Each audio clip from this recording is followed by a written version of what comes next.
하지만 아까 말씀드렸던 플러스 마이너스 50 기준을 쓰면 이미 어느 정도 추세가 확정이 된 상황에서만 진입을 할 수가 있어요. 즉 애매한 구간은 피하고 확실히 시세가 이렇게 뻗어나가는 자리에서만 대응을 할 수 있다는 거죠. 안녕하세요, 퓨처스 트레이딩입니다.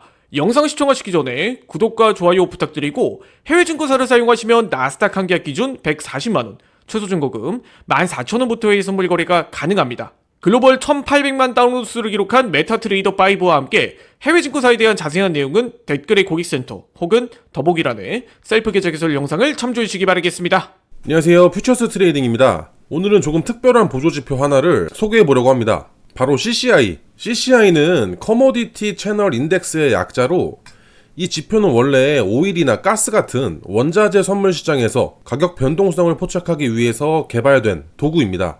1979년에 도널드 램버트라는 사람이 개발을 했고 이름 그대로 커머디티, 즉 상품 시장에서 출발을 했습니다. 하지만 현재는 주식이나 지수, 암호화폐까지 거의 모든 자산군에서 활용이 되고 있어요. 단순하게 과매수, 과매도만 보는 게 아니라 추세 확인이나 단기 트레이딩, 변동성 포착까지 폭넓게 사용할 수 있는 그런 지표입니다. 특히 RSI나 MACD만을 써오셨던 분들이라면 오늘 이 CCI는 반드시 알아두셔야 할 전략적 도구라고 말씀드릴 수 있어요. 이 CCI의 핵심은 굉장히 단순해요. 현재 가격이 평균 가격에서 얼마나 벗어나 있는지를 수치로 보여주는 거예요. 쉽게 말해서 지금 시장이 평균 대비했을 때 고평가인지 저평가인지를 알려주는 지표라고 보시면 됩니다. 하지만 여기서 중요한 차이점은 있어요. 이 밑에 보이는 RSI는 지표값이 0에서 100까지로 제한이 되지만 CCI는 제한이 없습니다. 그래서 플러스 200, 마이너스 200 같은 극단적인 값도 종종 나타나게 돼요. 그래서 그만큼 추세의 강도까지 함께 읽어낼 수 있는 게 이 CCI의 특징입니다.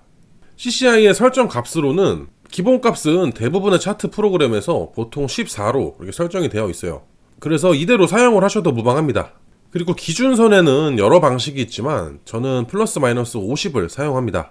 일반적으로 이 가운데에 있는 0의 선을 기준으로 삼거나 플러스 마이너스 100의 신호를 쓰는 경우도 많은데요. 제가 플러스 마이너스 50을 권장하는 이유는 간단합니다.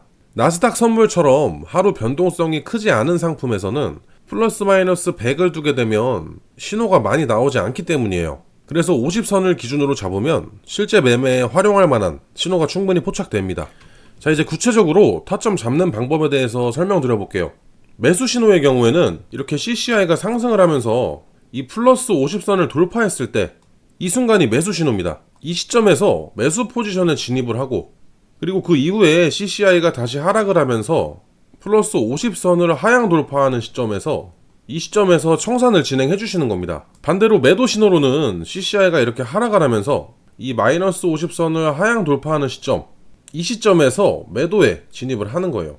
그리고 다시 CCI 선이 마이너스 50선을 이렇게 상향 돌파하는 시점, 이 시점에서 청산을 하는 방식입니다. 정리하자면 플러스 50선을 돌파했을 때 매수, 다시 플러스 50선을 하향 돌파했을 때 청산, 마이너스 50선을 이탈했을 때 매도, 그리고 다시 마이너스 50선까지 올라왔을 때 청산을 하는 거예요.